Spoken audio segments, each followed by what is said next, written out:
Baik, kita lanjutkan materi listening kita, teman-teman. Jadi hari ini adalah materi listening yang bagian terakhir ya.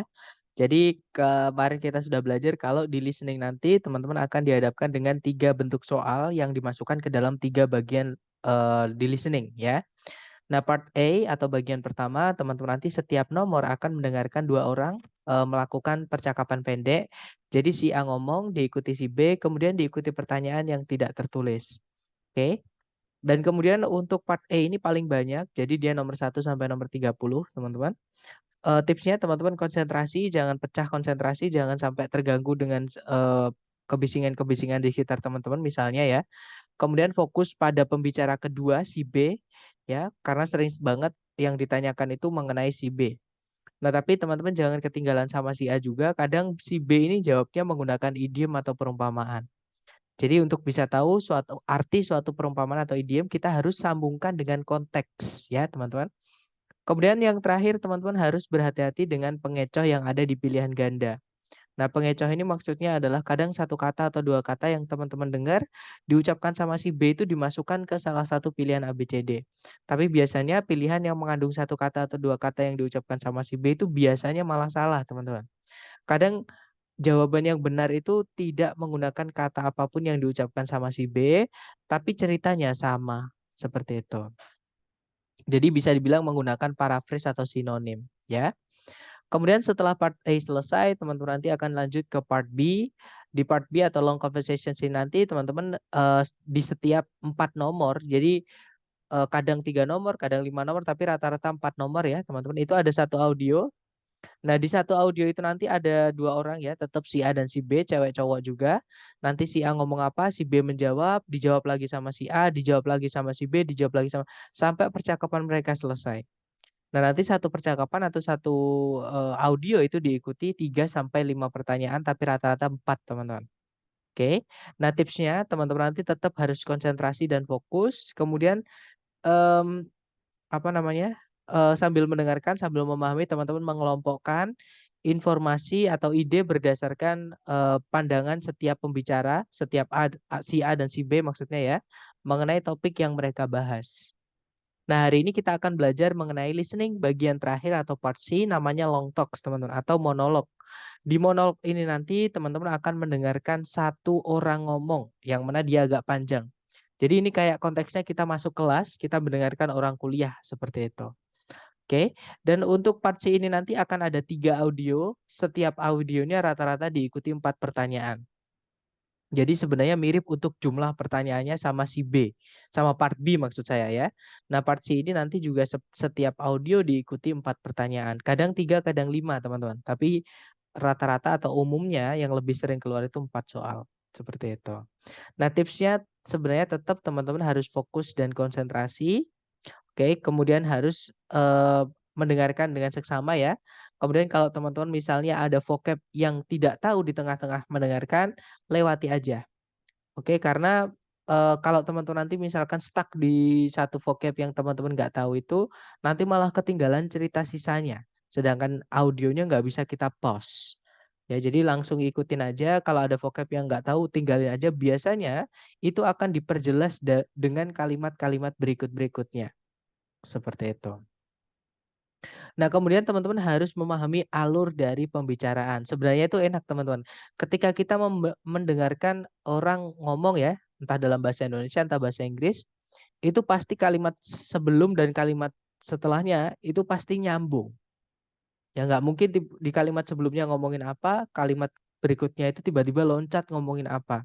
Nggak mungkin, teman-teman. Jadi pasti alurnya jalan seperti itu. Jadi enaknya ketika kita bisa membawa atau mengikuti alur atau arah yang dibawa sama si pembicara, itu enak banget. Nanti kita bisa nebak, oh ini gini, ini gini, ini gini gitu. Jadi caranya memahami seperti itu.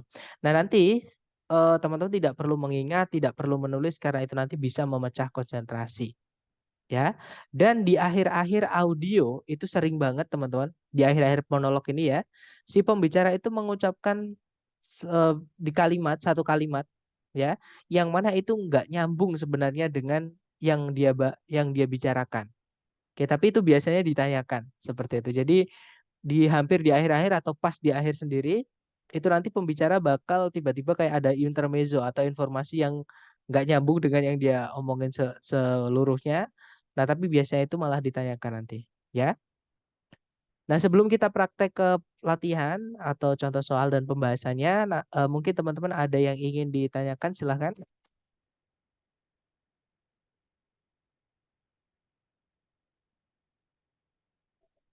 Nggak ada ya, teman-teman? Everything is clear, right? Kalau nggak ada, mari kita lanjut ke latihan soal. Seperti biasa, jangan takut salah ya. Nanti silahkan jawaban teman-teman dikirim ketika 4 soal itu sudah terjawab. Di enter maksud saya ketika 4 soal sudah terjawab. Dan dicoba dulu, jangan takut salah. Silahkan teman-teman. Now we will begin part C with the first talk. Questions 39 through 42. Listen to a talk by a tour guide in the Everglades National Park. Today we're going to be taking a tram tour through part of the Everglades National Park. Quite probably we'll be seeing a number of crocodiles sunning themselves by the side of the water or poking their heads up through the water. Needless to say, we will not be getting off the tram at any time until we leave the area because of the danger posed by the crocodiles. By the way, you've probably heard of the expression crying crocodile tears. It is common to say that someone is crying crocodile tears when he or she is pretending to be sad or full of regret. Crocodiles always appear to have tears in their eyes, but they are not crying because of sadness or even pretended sadness. Instead, a crocodile uses its tear ducts to get rid of extra salt from its body. A crocodile does not sweat the same way that humans do and must get rid of extra salt through tears. So if you see a crying crocodile, do not think that it's feeling sad. It is basically sweating through its eyes. Look, over there on the right. There are 2 large crocodiles on the water's edge, right next to the fallen trees. You can get out your cameras and take pictures from here on the tram, but no, you cannot get off the tram to get any closer. Number 39. Where does this talk take place?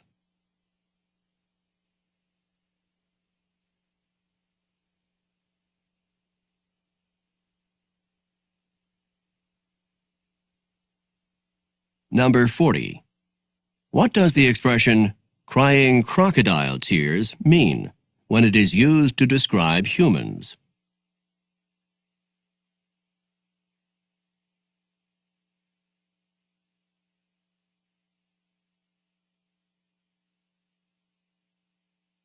Number 41. Why do crocodiles have tears in their eyes?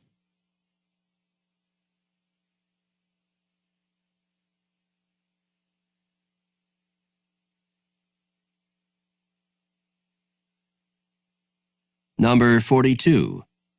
What does the tour guide recommend?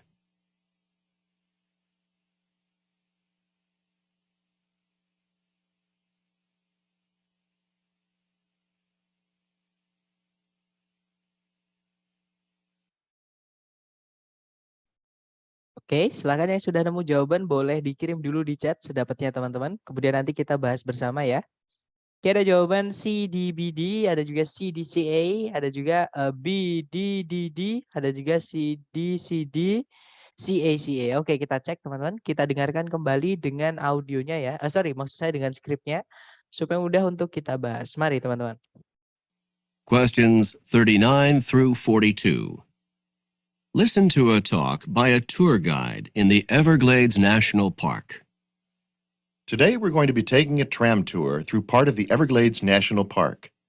Quite probably we'll be seeing a number of crocodiles sunning themselves by the side of the water or poking their heads up through the water. Needless to say, we will not be getting off the tram at any time until we leave the area because of the danger posed by the crocodiles. By the way, you've probably heard of the expression crying crocodile tears. It is common to say that someone is crying crocodile tears when he or she is pretending to be sad or full of regret. Crocodiles always appear to have tears in their eyes, but they are not crying because of sadness or even pretended sadness. Instead, a crocodile uses its tear ducts to get rid of extra salt from its body. A crocodile does not sweat the same way that humans do and must get rid of extra salt through tears. So if you see a crying crocodile, do not think that it's feeling sad. It is basically sweating through its eyes. Look, over there on the right. There are two large crocodiles on the water's edge, right next to the fallen trees. You can get out your cameras and take pictures from here on the tram, but no, you cannot get off the tram to get any closer. Nah, itu tadi teman-teman. Jadi ini adalah sebuah pembicaraan oleh seorang tour guide atau pemandu wisata ya di Taman Nasional Everglades. Nah, tadi dikatakan hari ini kita akan melakukan perjalanan menggunakan tram melalui area dari Taman Nasional Everglades. Nah, kemungkinan besar nanti kita bakal melihat sejumlah buaya yang sedang menjemur diri di bawah matahari di tepi air atau menjulurkan kepala mereka dari dalam air. Tentunya kita tidak boleh turun meninggalkan tram kapanpun sampai kita meninggalkan area itu karena eh, bahaya yang bisa disebabkan oleh buaya-buaya tersebut. Nah, ngomong-ngomong, mungkin kalian pernah mendengar ungkapan mengeluarkan air mata buaya. Sudah menjadi hal yang wajar untuk mengatakan bahwa seseorang itu mengeluarkan air mata buaya ketika dia pura-pura sedih atau pura-pura menyesal. Nah, buaya itu memang terlihat selalu memiliki air mata di mata mereka, namun mereka itu tidak sedang menangis karena sedih atau bahkan kesedihan yang dibuat-buat. Namun, seekor buaya menggunakan selaput air matanya untuk menyingkirkan kelebihan kadar garam dalam tubuhnya dari dalam tubuhnya gitu ya. Seekor buaya itu tidak berkeringat sama halnya seperti manusia, seperti halnya yang manusia lakukan. Dan tetap harus mengeluarkan kadar garam yang berlebihan dari tubuhnya melalui air mata. Jadi jika kalian melihat seekor buaya menangis, jangan mengira kalau buaya itu lagi sedih. Dia itu sebenarnya lagi berkeringat melalui air matanya. Lihat di sana di sebelah kanan ada dua buaya besar di tepi air, tepat di sebelahnya pohon-pohon yang tumbang itu. Kalian boleh mengeluarkan kamera dan mengambil gambar dari sini di atas tram. Tapi kalian nggak boleh turun untuk mendekat. Nah, itu tadi ya. Kita dengarkan soal number 39. Number 39. Where does this talk take place? Nah, di manakah percakapan tadi dilakukan gitu ya. Nah, tadi beberapa kali pemandu wisatanya bilang on this tram, on this tram, on this tram. Atau this tram lah, getting off the tram. Kalian nggak boleh turun dari tram ini gitu. Nah, berarti mereka itu sebenarnya di atas tram ya. Jadi jawaban yang paling tepat adalah yang Charlie, on the tram. Nah, tram sendiri itu adalah sejenis kendaraan yang jendelanya terbuka, teman-teman. Nah, memang untuk ditujukan untuk wisata. Jadi biar bisa melihat kanan kiri seperti itu. Oke, lanjut ke number 40. Number 40. What does the expression crying crocodile tears mean when it is used to describe humans? Nah, apa makna dari ungkapan mengeluarkan air mata buaya ketika dipakai untuk mendeskripsikan manusia? Nah, tadi pemandu wisatanya bilang, it is common to say that someone is crying crocodile tears when he or she is pretending sad or full of regret. Jadi orang itu dibilang mengeluarkan air mata buaya ketika dia pura-pura sedih atau pura-pura menyesal ya. Jadi jawaban yang paling tepat untuk nomor 40 adalah yang delta ya. It means they are pretending to be sad. Maksudnya mereka itu atau manusia-manusia itu sedang pura-pura sedih. Next, 41. Number 41. Why do crocodiles have tears in their eyes? Nah, apa alasan buaya itu terlihat seperti selalu memiliki air mata di mata mereka? Nah, tadi si pemandunya bilang, a crocodile always have tears in their eyes. Apa tadi? To get rid of extra salt from its body gitu ya, untuk menyingkirkan kadar garam yang berlebihan dari dalam tubuhnya. Nah, berarti jawaban yang paling tepat adalah Charlie. They are getting rid of salt. Mereka menyingkirkan garam. Nah, maksudnya garam di sini itu keringat, teman-teman. Garam tubuh, body salt. Itu garam dalam tubuh itu maksudnya keringat. Ya. Lanjut number 42. Number 42. What does the tour guide recommend? Nah, apa yang direkomendasikan oleh si pemandu wisatanya tadi? Nah, ini merujuk ke kalimat terakhir, teman-teman. Setelah dia ngasih tahu para penumpang tadi kalau di sebelah kanan dekat pohon tumbang itu ada buaya, terus dia bilang, you can get out your cameras to to take picture from here on the tram. Ya, jadi kalau diartikan kalian boleh mengeluarkan kamera untuk mengambil gambar dari sini di atas tram. Nah, berarti jawabannya yang paling tepat untuk nomor 42 adalah yang alfa ya, teman-teman. Kalau yang Bravo, Charlie sama Delta itu bukan yang direkomend, tapi malah yang dilarang, teman-teman. Oke. Di sini yang ditanyakan adalah yang direkomend. Oke, itu tadi ronde pertama. Kita lanjut ke ronde kedua ya. Seperti biasa, jangan takut salah, dicoba dulu. Halo, cek. Suara saya putus-putus, teman-teman. Halo, cek. Atau tadi, atau sekarang masih putus-putus? Oh, sudah ya. Oke, thank you, Miss. Baik, kita lanjut ke sekarang aman ya. Berarti koneksi saya tadi, teman-teman. Oke, mari kita lanjut ke audio untuk round 2. Silahkan dicoba dulu, teman-teman. Questions 43 through 46. Listen to the following lecture by a university professor. Please take your seats now because I would like to begin today's lecture. Today, we will be discussing one of the more elegant and distinct forms of 19th century transportation, the clipper ship. Clipper ships of the 19th century were the graceful, multi-sailed, ocean-going vessels that were designed for maximum speed. They were given the name clipper ship in reference to the fact that they clipped along at such a fast rate of speed. Clipper ships were constructed with a large number of sails in order to maximize their speed. They often had 6 to 8 sails on each of the masts, and ships commonly had 3 and perhaps 4 masts. The speeds that they achieved were unbelievably fast for the era. Clipper ships could, for example, accomplish the amazing feat of traveling from New York to San Francisco in less than 100 days.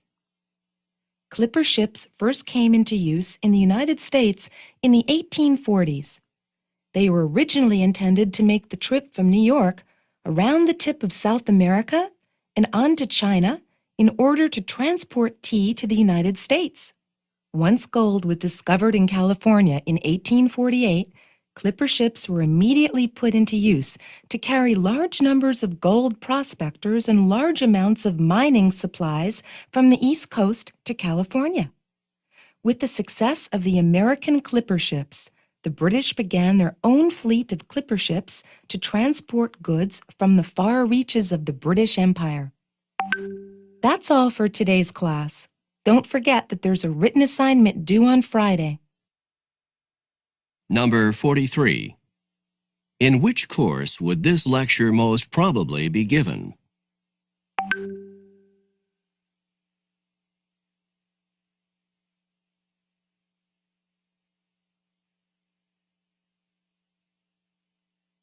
Number 44. What is the most likely meaning of the expression to clip along?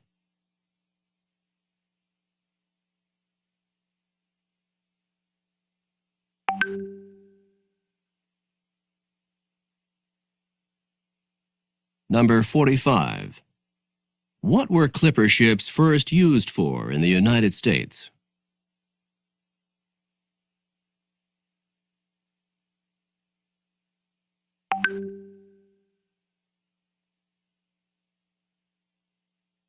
Number 46. What does the professor remind the students about?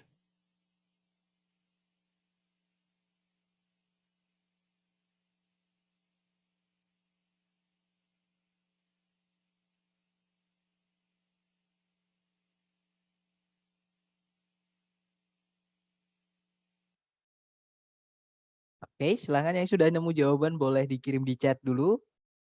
Oke, ada jawaban CBBB, ada juga CDBA, ada juga ADBA, CBCA. Oke, mari kita cek bersama ya, teman-teman. Kita dengarkan kembali dengan dengan skripnya supaya mudah untuk kita bahas, oke? Listen to the following lecture by a university professor. Please take your seats now because I would like to begin today's lecture. Today, we will be discussing one of the more elegant and distinct forms of 19th century transportation, the clipper ship. Clipper ships of the 19th century were the graceful, multi-sailed, ocean-going vessels that were designed for maximum speed. They were given the name clipper ship in reference to the fact that they clipped along at such a fast rate of speed. Clipper ships were constructed with a large number of sails in order to maximize their speed. They often had 6 to 8 sails on each of the masts, and ships commonly had 3 and perhaps 4 masts. The speeds that they achieved were unbelievably fast for the era. Clipper ships could, for example, accomplish the amazing feat of traveling from New York to San Francisco in less than 100 days. Clipper ships first came into use in the United States in the 1840s. They were originally intended to make the trip from New York around the tip of South America and on to China in order to transport tea to the United States. Once gold was discovered in California in 1848, clipper ships were immediately put into use to carry large numbers of gold prospectors and large amounts of mining supplies from the East Coast to California. With the success of the American clipper ships, the British began their own fleet of clipper ships to transport goods from the far reaches of the British Empire. That's all for today's class. Don't forget that there's a written assignment due on Friday. Nah, itu tadi teman-teman. Jadi itu adalah sebuah kuliah oleh seorang profesor universitas. Tadi dikatakan, silahkan duduk karena saya ingin memulai kelas hari ini. Hari ini kita akan membahas salah satu dari bentuk transportasi abad ke-19 yang berbeda dan lebih elegan. Namanya clipper ship. Nah, clipper ship dari abad ke-19 itu merupakan kapal-kapal pengarung lautan gitu ya, yang memiliki layar besar dan banyak yang didesain untuk kecepatan tinggi. Nah, mereka diberi nama clipper ship karena fakta bahwa mereka itu melaju pesat pada kecepatan yang tinggi. Clipper ship itu dibuat atau didirikan dengan sejumlah layar untuk memaksimalkan kecepatan mereka. Mereka itu biasanya memiliki 6 hingga 8 layar di setiap tiang kapalnya. Dan kapal pada waktu itu memiliki 3 hingga 4 tiang kapal. Kecepatan yang bisa diraih oleh clipper ships itu sangat cepat di eranya. Clipper ship itu contohnya bisa menyelesaikan tugas perjalanan yang menakjubkan dari New York ke San Francisco dalam kurang dari 100 hari. Nah, clipper ship pertama kali dipakai di Amerika Serikat di tahun 1840-an. Mereka itu awalnya dimaksudkan untuk melakukan perjalanan dari New York, mengelilingi ujung dari Amerika Selatan dan lanjut menuju Cina untuk mentransport atau mengangkut teh ke Amerika Serikat. Ketika emas ditemukan di California di tahun 1848, clipper ship itu kemudian segera dialihfungsikan untuk mengangkut sejumlah besar penambang emas dan sejumlah besar persediaan tambang dari pantai timur menuju California. Dengan keberhasilan dari clipper ship-nya Amerika, Inggris itu memulai armada clipper ship mereka sendiri untuk mengangkut barang-barang dagangan dari tempat-tempat yang jauh dari kerajaan British Raya. Nah, itu tadi kelas untuk hari ini. Jangan lupa kalau ada tugas tertulis yang paling lambat dikumpulkan hari Jumat. Nah, kita dengarkan nomor 43 soalnya. Number 43. In which course would this lecture most probably be given? Nah, di mata kuliah apakah kemungkinan pembicaraan tadi diberikan? Nah, tadi ngomongin tentang kapal kapal transportasi dari abad ke-19 ya, namanya clipper ship, teman-teman. Nah, berarti jawaban yang paling tepat adalah Charlie ya, karena nggak mungkin Alpha, water sports. Karena bukan olahraga air, tujuannya pun bukan untuk olahraga, bukan perahu yang untuk balapan, tapi lebih ke dagang ya tadi untuk bisnis seperti itu. Jadi bukan ke sports. Kalau yang Bravo fisika bukan ya, karena nggak ada hukum fisika sama sekali tadi yang dibahas. Kalau yang Delta psikologi itu ngomongin tentang mental, setahu saya ya. Sedangkan kapal itu tidak punya mental, teman-teman. Oke, jadi jawabannya yang Charlie, American History, sejarah Amerika. Lebih tepatnya sejarah transportasi ya. Okay, next number 44. Number 44. What is the most likely meaning of the expression to clip along? Nah, apa kemungkinan yang paling mendekati gitu ya, makna dari ungkapan to clip along? Nah, kalau teman-teman misalnya belum pernah mendengar to clip along artinya apa, nggak apa-apa teman-teman. Karena memang ini jarang dipakai ya to clip along. Tapi tadi setidaknya teman-teman tahu to clip along itu disebutkan ketika si pembicara ini mengungkit-ungkit mengenai kecepatan dari kapalnya. Ya, nah itu bisa jadi petunjuk teman-teman. Kalau dilihat di pilihan ganda yang menyebutkan kata cepat itu cuma satu pilihan teman-teman, yaitu yang bravo. Ya sudah berarti itu jawabannya ya, to move fast, melaju cepat seperti itu. Tadi itu kalimatnya kalau nggak salah, they were given the name clipper ships in reference to the fact that they clip along at such a fast rate of speed. Seperti itu.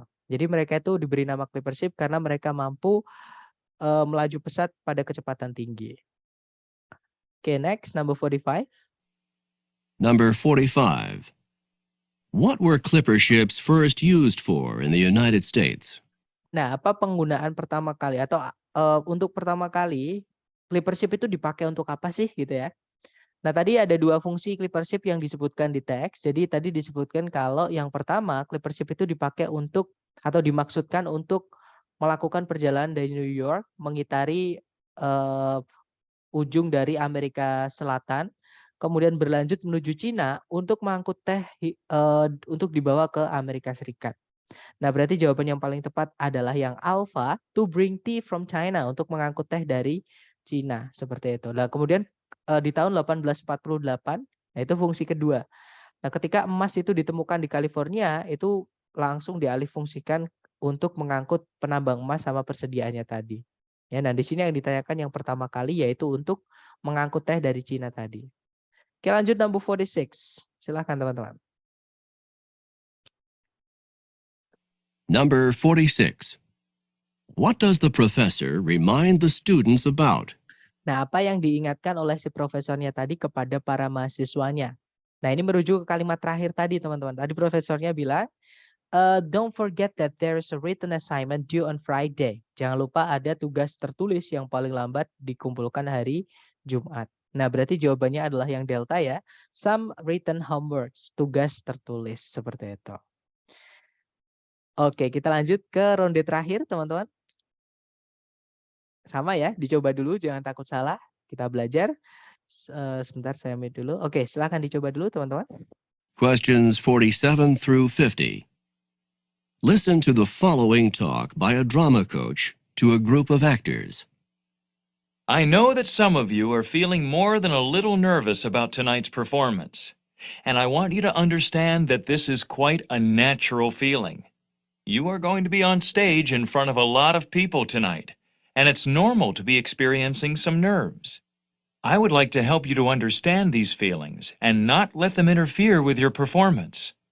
What you are experiencing is called stage fright. Stage fright is the fear that develops before you give a performance in front of an audience.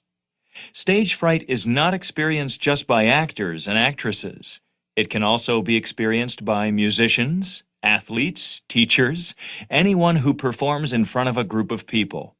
It occurs before a performance when a performer is concerned about looking foolish in front of others. Just before tonight's performance, if you're feeling a bit tense, if your knees are shaking, if your stomach has butterflies in it, and if you are thinking about how bad your performance could be, then you have a major case of stage fright. To control stage fright, you can work to control both the physical reactions and the negative thoughts. To combat the physical reactions, you can try techniques such as deep breathing, muscle relaxation, or even just laughing to relieve some of the pressure. To combat the negative thoughts, you should force yourself to focus on what you have to do, rather than on what other people are going to think. That's all I have to say for now. I'll see you back here at 6 o'clock, because the performance starts at 8 o'clock. Just remember that if you begin to feel at all nervous, try some deep breathing to relax, and focus your thoughts on the performance that you are about to give. See you this evening. Number 47. Who would probably not experience stage fright in their work?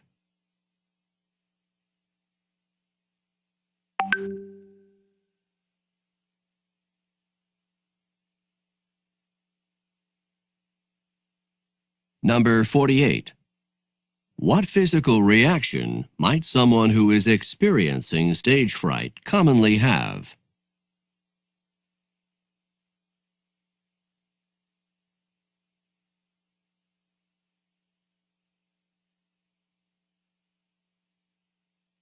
Number 49. How can someone combat the negative thoughts associated with stage fright?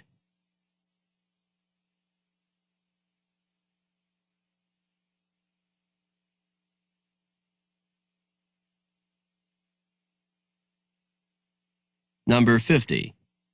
When should the actors arrive at the theater?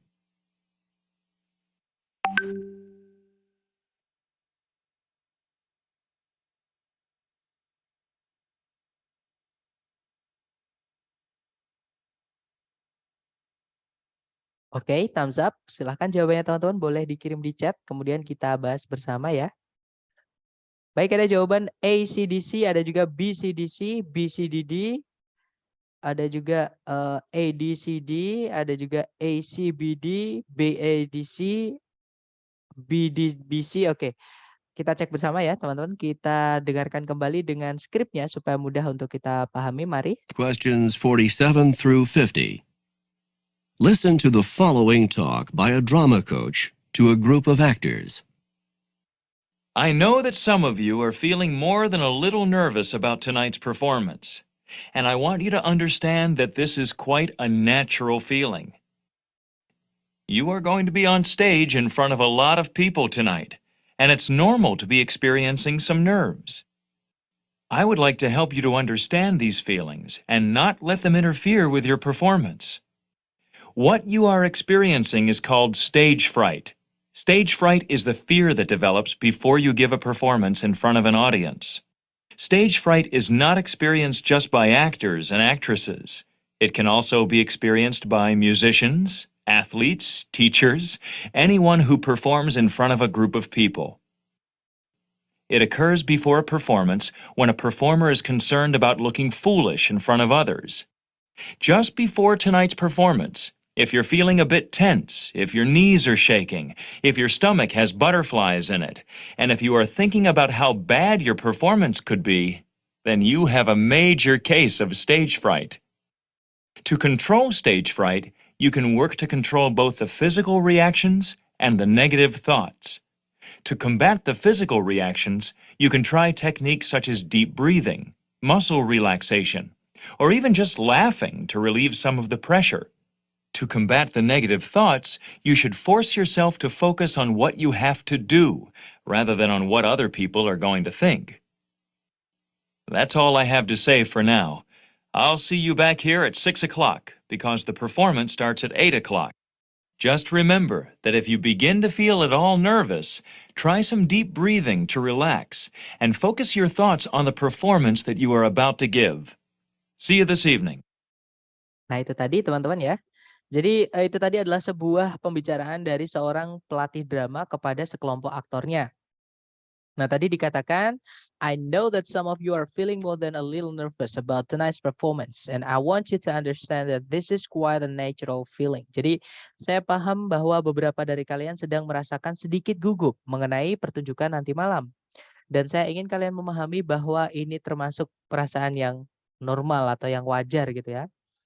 Kalian akan berada di atas panggung di depan banyak orang nanti malam dan wajar jika kalian mengalami ketegangan-ketegangan. Nah, saya ingin membantu kalian memahami yang kalian rasakan dan tidak akan membiarkan yang kalian rasakan itu mengganggu pertunjukan kalian. Apa yang kalian alami itu disebut dengan demam panggung. Nah, demam panggung merupakan rasa takut yang muncul sebelum kalian memberikan sebuah pertunjukan di depan sekelompok audiens. Demam panggung itu tidak hanya dialami oleh aktor dan aktris saja. Dia juga bisa dialami oleh musisi, atlet, guru, siapapun yang tampil di depan banyak orang. Nah, demam panggung itu terjadi sebelum pertunjukan ketika seorang performer is concerned, ketika seorang performer itu khawatir atau cemas atau takut gitu ya, akan terlihat konyol di depan yang lain. Nah, tepat sebelum, pertunjukan nanti malam, jika kalian, merasakan sedikit tegang, jika lutut kalian gemeteran, dan jika perut kalian seperti ada kupu-kupunya di dalamnya, nah ini maksudnya ya grogi gitu ya teman-teman. Dan jika kalian berpikir keras seberapa buruk pertunjukan kalian nanti, disitulah kalian mengalami yang disebut dengan, demam panggung tadi. Nah, untuk mengendalikan demam panggung atau untuk melawan demam panggung, kalian bisa mencoba atau berusaha untuk, mengendalikan reaksi fisik dan pikiran-pikiran negatifnya. Nah, untuk melawan reaksi fisiknya, kalian bisa, mencoba beberapa teknik seperti menarik nafas yang dalam, kemudian meregangkan otot, atau hanya ketawa aja untuk mengeluarkan atau melegakan gitu ya, tekanan-tekanan tertentu. Nah, untuk melawan pikiran-pikiran negatifnya, kalian harus memaksa diri kalian untuk fokus pada apa yang kalian harus lakukan, daripada apa yang nanti orang akan pikirkan. Itu saja yang saya harus katakan sekarang. Saya akan menemui kalian lagi di sini jam 6 karena pertunjukannya mulai jam 8. Ingat-ingat saja bahwa jika kalian mulai merasakan gugup, cobalah untuk menarik nafas yang dalam untuk rileks dan fokuskan pikiran kalian pada pertunjukan yang kalian akan berikan. Sampai jumpa nanti malam. Oke, kita dengarkan number 47. Number 47. Who would probably not experience stage fright in their work? Nah, who would probably not experience stage fright in their work? Jadi, siapa yang mungkin tidak mengalami demam panggung dalam pekerjaan mereka? Nah, tadi penulis pembicaranya tadi ya atau pelatihnya tadi bilang stage fright is experienced not only by actors or actresses. Okay, it can also be experienced by musicians, athletes, teachers, anyone who performs in front of a group of people. Jadi demam panggung itu nggak hanya dialami oleh aktris sama aktor, dia juga bisa dialami oleh musisi, atlet, guru, siapapun yang tampil di depan banyak orang. Nah, berarti yang nggak mengalami demam panggung itu ya yang mereka nggak kerjanya dilihatin orang ya, teman-teman. Dan di pilihan A, B, C, D yang kerjanya tidak dilihat orang, itu adalah yang alpha, writers. Penulis ya, penulis itu kerjanya bisa ketika dia mau tidur, ketika mau dia di jalan, ketika dia makan, itu dapat inspirasi dia tulis. Nah, berarti jawabannya alpha, teman-teman. Oke, lanjut number 48. Number 48. What physical reaction might someone who is experiencing stage fright commonly have? Nah, reaksi fisik apa yang mungkin orang dengan demam panggung itu kira-kira miliki? Nah, reaksi fisik tadi ada beberapa ya, teman-teman yang disebutkan seperti misalnya if you feel a bit tense, ketika kamu ngerasa agak tegang, kemudian if your knee is shaking, if your knees are shaking, jadi ketika lutut kalian gemetaran, kemudian if your stomach has butterflies in it, jadi kayak perut kalian ada kupu-kupunya, maksudnya grogi tadi ya. Terus yang terakhir tadi, if you think about how bad your performance could be, jadi seberapa buruk pertunjukannya nanti, nah itulah tanda atau reaksi fisiknya. Oke, dan kalau dilihat ABCD yang ada itu adalah yang Charlie ya. He or she would have shakiness. Jadi dia itu bakal memiliki kaki yang gemeteran. Kalau butterflies yang alpha itu tadi bukan untuk dilihat ya teman-teman, tapi untuk dirasakan. Jadi itu bukan benar-benar kupu-kupu, no. Itu hanya perumpamaan. Maksudnya if your stomach has butterflies in it, itu maksudnya kayak perutnya itu kayak nggak nyaman gitu. Jadi grogi gitu. Oke, jadi jawabannya yang Charlie. Next, number 49. Number 49. How can someone combat the negative thoughts associated with stage fright? Nah, bagaimana seseorang bisa melawan pikiran negatifnya mengenai yang diakibatkan oleh demam panggung itu. Nah, kalau untuk pikiran negatif tadi cuma satu menangkalnya, ya. Si pembicaraan tadi bilang, to combat the negative thoughts, you should force yourself to focus on what you have to do rather than on what other people are going to think. Jadi untuk melawan pikiran negatifnya, kalian harus memaksa diri kalian untuk fokus pada apa yang perlu kalian lakukan, bukan pada apa yang nanti orang-orang akan pikirkan seperti itu. Nah, berarti jawaban yang paling tepat untuk number 49 adalah delta. By focusing on what needs to be done, right? Dengan berfokus pada apa yang perlu dilakukan. Oke, next, terakhir nomor 50. Number 50. When should the actors arrive at the theater? Oke, when should the actors arrive at the theater? Jadi jam berapa para aktornya itu harus tiba di teater? Nah, tadi si pelatihnya ya, beliau bilang, I'll see you back here at 6 o'clock. Oke, jadi aku akan menemui kalian lagi di sini jam 6. Because the performance starts at 8. Karena pertunjukannya mulainya jam 8. Nah, berarti jawaban yang paling tepat nomor 50 adalah yang Charlie at 6 o'clock. Karena tadi mau ketemuan sama pelatihnya lagi. Seperti itu. Nah, kurang lebih itu adalah contoh soal-soal mengenai listening bagian terakhir ya, teman-teman. Dan kurang lebih cara mengerjakannya juga seperti itu. Tinggal nanti teman-teman hajar latihan. Tapi saya lihat tadi memang sama dengan sesi sore, hanya ada sedikit minor problem atau minor mistake. Jadi kesalahannya cuma dikit tadi saya lihat dari jawaban teman-teman. Jadi tetap harus hajar-hajar latihan ya, teman-teman, supaya terbiasa dengan listening ini. Nah, mungkin sebelum kita tutup, ada yang mungkin ingin ditanyakan mengenai listening, teman-teman? Silahkan. Apakah audionya hanya satu kali seperti TOEFL PBT? Ya, betul, Mas. Jadi sebenarnya PBT sama CBT itu sekarang udah nggak ada, teman-teman. PBT itu sekarang namanya diganti, kan PBT itu kan paper based test. Jadi kita tes, datang ke tempatnya terus dikasih dikasih kertas. Nah, itu hanya istilah lah, bisa dibilang gitu, nama gitu. Kalau CBT itu computer based test. Jadi tesnya itu kita datang menghadap komputer. Secara konsep soalnya itu sama. Audionya juga diputarnya satu kali dan kita nggak punya kontrol untuk misalnya mau pause, misalnya mau back, ngulang, misalnya mau nyepetin, itu nggak bisa, teman-teman. Oke, jadi audionya itu jalan sendiri, waktunya juga jalan sendiri. Nanti screen-nya kalau teman-teman ngambil yang TOEFL ITP yang online ya. Sekarang kan CBT sama PBT itu diganti, teman. Jadi ITP online atau digital sama offline. Seperti itu. Sama sih, beberapa tempat offline itu pakai digital juga. Mereka menyediakan lab, seperti contohnya kalau teman-teman daftar di ILTI Solo dan Jogja, itu mereka punya lab bahasa khusus untuk menyediakan tes TOEFL itu. Tapi memang saya sarankan untuk teman-teman di rumah aja gitu. Jadi lebih nggak ribet, lebih santai gitu, teman-teman. Jadi ngambil yang online. Kayak gitu. Jadi sama, Miss. Kemudian note-nya nggak kedengeran ya. Jadi gini, teman-teman. Tapi tadi termasuk jelas ya, karena kalau kita dengar lagi itu note-nya ditekan sama yang ngomong. Oke, kita dengarkan lagi ya. Coba ya.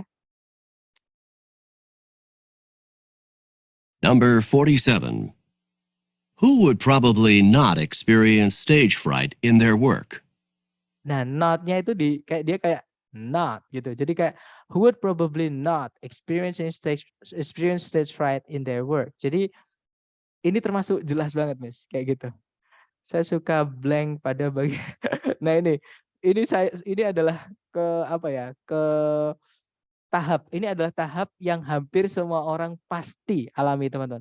Karena saya dulu juga sama, tiba-tiba itu blank. Kenapa? Karena memang kita jarang fokus, kita jarang bisa fokus pada satu hal. Nah, itu biasanya bukan cuma orang Indonesia sih, saya yakin mereka juga sama. Makanya saya bilang gini, teman-teman, fokus itu hanya perlu dilatih kok. Konsentrasi itu hanya perlu dilatih.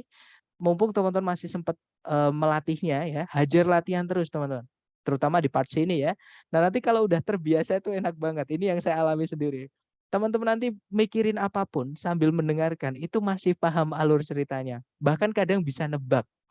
Kayak gitu. Jadi enak banget. Teman-teman sambil baca soalnya, teman-teman sambil nginget-inget tadi kompor udah dimatiin belum ya. Itu teman-teman masih pokoknya nggak keganggu sama suara aja ya. Jadi kita masih dengar itu, kita bisa tanpa fokus pun, tanpa konsentrasi pun kita masih bisa paham. Ya sama kayak kita misalnya ya mungkin ibu-ibu nih misalnya suka kumpulan gitu terus mau bikin roti-roti atau kue-kue kering, misalnya lagi bikin adonan, itu kan biasanya sambil ngobrol. Nah, itu biasanya mereka masih bisa dengerin, masih bisa paham yang dikatakan oleh satu sama lain. Nah, memang konsentrasi itu kalau misalnya baru-baru ya, teman listening misalnya kita baru-baru itu memang harus dilatih. Tapi kalau udah terlatih, udah terbiasa, itu enak banget. Nggak perlu terlalu mikir dalam-dalam, teman-teman. Kita bisa sambil mikirin yang lain gitu. Nah, tapi memang untuk tahapan melatih konsentrasi atau fokus ini memang tiap orang beda-beda. Ada yang cepat, ada yang lambat gitu. Kurang teliti kalau saya ya sama, kurang teliti itu kan juga kurang fokus nih sama sebenarnya. Memang harus dilatih. Mumpung masih muda. Ya, that's right. Mumpung belum tes sebenarnya. Karena kalau antara muda atau tua sepertinya nggak pengaruh ya, tapi mungkin mumpung teman-teman masih tahap persiapan. Karena kalau udah tes itu teman-teman udah nggak bisa tanya jawab, nggak bisa lagi teman-teman buka kamus, buka HP pun kadang kita dicurigai nanti kok komunikasi sama orang gitu. Jadi memang memang kita nggak boleh menggunakan bantuan apapun, nggak boleh teman-teman. Dan disarankan tidak menulis ya. Karena saya sendiri pun gini, yang saya rasakan teman-teman ya, yang saya udah sering latihan, udah sering tes itu ketika saya nyoba, ketika sambil mendengarkan nulis, itu malah saya pecah konsentrasinya. Malah kita sambil nulis, sambil mendengarkan, memahami itu sambil menulis itu kayak kita pecah gitu, bingung gitu. Jadi memang disarankan jangan sambil nulis, daripada nanti teman-teman bingung. Kemudian tes prediction aja skorku 350, that's alright Miss. Saya dulu juga pernah nilai segitu. Ya, memang karena TOEFL ini bukan menentukan kemampuan bahasa Inggris teman-teman. Kalau menurut saya ya, karena buktinya teman-teman di kampus Inggris itu banyak yang teman-teman saya ngajar saya itu lebih pinter bahasa Inggrisnya dibandingkan saya, tapi nilainya masih jauh di bawah saya gitu. Jadi memang kalau saya nilai itu bukan karena eh, pinter bahasa Inggris atau tidak, tapi lebih ke kita kenal nggak dengan soalnya gitu. Karena yang pernah contohnya gini, sama seperti yang pernah saya sampaikan ke teman-teman, grammar atau structure itu tidak semua bab grammar ditanyakan. Hanya yang kita bahas di kelas itu aja. Nah, mungkin untuk pengembangannya nanti hanya ke vocabnya, teman-teman. Nah, kalau vocab memang karena yang diteskan bahasa Inggris ya, dan kita nggak tahu, kalau kita nggak tahu arti-artinya ya sulit itu gitu. Tapi kalau kita minimal udah tahu artinya, terus kita tahu ternyata satu kata dalam bahasa Inggris itu punya banyak arti, punya banyak kelas kata, penggunaan atau otomatis beda, nanti kita bisa menganalogi seperti itu. Kemudian kalau saya catat poin-poin yang saya dengarkan gitu, Sor. Nah, itu kalau saya nggak tahu mungkin beda-beda ya. Mungkin beda-beda, tapi kalau yang saya rasakan itu nggak tahu kenapa lebih efektif kalau kita hanya menyimak saja. Menyimak dan memahami. Kenapa? Karena saat mendengarkan kita menulis, itu konsentrasi kita harus dua. Yang satu memahami yang diucapkan, yang satu kita harus berkonsentrasi dengan apa yang kita tulis, apa yang kita produce atau kita hasilkan seperti itu dalam bentuk tulisan gitu ya. Karena kalau kita misalkan nulis nggak mikir itu juga bingung gitu. Dan kalau ngikutin percakapan dalam bahasa Inggris yang agak cepat, itu nanti nggak kesusul gitu. Tulisan kecepatan tangan kita menulis dengan lisan orangnya yang ngomong itu lebih cepat lisan orangnya yang ngomong gitu. Ya itu memang tiap orang beda-beda sih. Mungkin ada juga yang lebih nyaman dengan sambil ditulis gitu. Tadi aku nebak-nebak pertanyaannya, soalnya sambil maksudnya ya, sambil lihat jawaban yang ada gitu salahkan. Nah, untuk ini bagus banget. Ini beberapa kali sih ditanyakan di beberapa periode. Tipsnya gimana sih? Apakah sambil mendengarkan lihat soalnya atau sambil kita mendengarkan aja fokus, jangan lihat soalnya biar nggak pecah konsentrasinya. Nah, itu dua-duanya nggak salah, teman-teman. Dua-duanya betul. Kalau secara teknis ya, teman-teman boleh sambil mendengarkan tutup mata supaya nggak terdistrak dengan visual, maksudnya dengan yang ada karena otak kita itu memproses bareng-bareng teman-teman. Kuping sama mata kan itu untuk reseptor, jadi untuk yang datang ke otak kita, yang kita proses di otak nanti hasilnya ya. Nah, untuk mengurangi proses itu biar kita bisa fokus ke satu tahap, mendengar aja, kita sambil merem bisa. Nah, itu kalau saran saya kalau teman-teman jarang atau baru pertama-tama inilah latihan listening gitu ya. Nah, kemudian tapi kalau teman-teman udah terbiasa, itu enak banget yang saya sampaikan tadi. Tanpa fokus, tanpa konsentrasi pun, teman-teman masih bisa nangkep. Nah, makanya kalau teman-teman udah terbiasa, sambil mendengarkan silahkan baca pilihan gandanya. Itu nanti soalnya bisa ketebak. Ya, jadi soal bisa kita kita prediksi ketika kita udah sering-sering latihan itu nanti paling ini lagi, paling ini lagi gitu. Minimal itu yang saya rasakan teman-teman. Jadi kalau ditanya tipsnya mana, apakah sambil mendengarkan jangan baca soal atau sambil mendengarkan sambil baca soal, itu dua-duanya benar, tergantung di mana tahap teman-teman.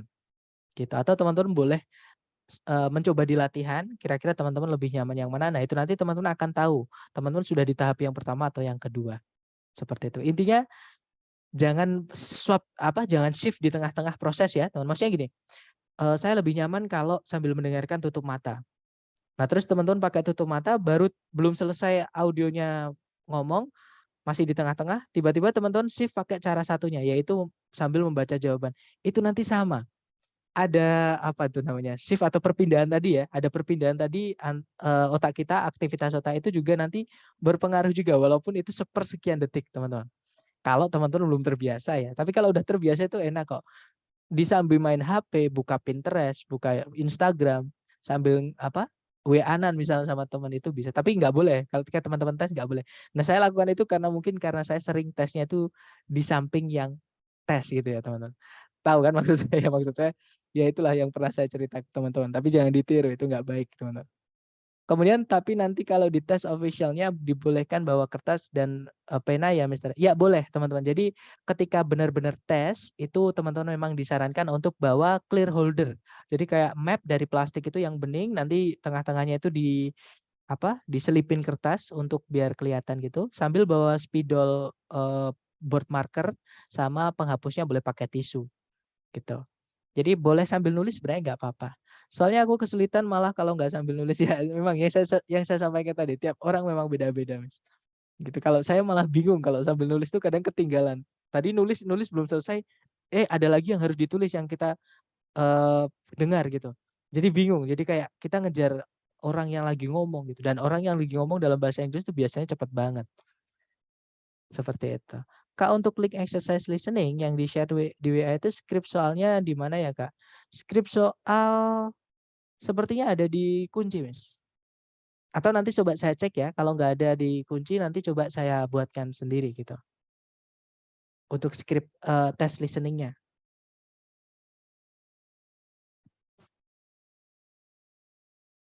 Gimana? Mungkin ada pertanyaan lagi? Oke. Nggak ada? Atau nanti teman-teman ketika latihan menemukan kesulitan atau mungkin ada yang ingin ditanyakan, boleh japri saya ya, teman-teman, nanti saya bantu lewat WhatsApp. Oke, kalau gitu thank you so much for having me today guys. I'll see you again next time. The last I say, Assalamualaikum warahmatullahi wabarakatuh and good night everyone. Waalaikumsalam warahmatullahi wabarakatuh. Good night. Selamat. Thank you. Thank you everyone. Okay.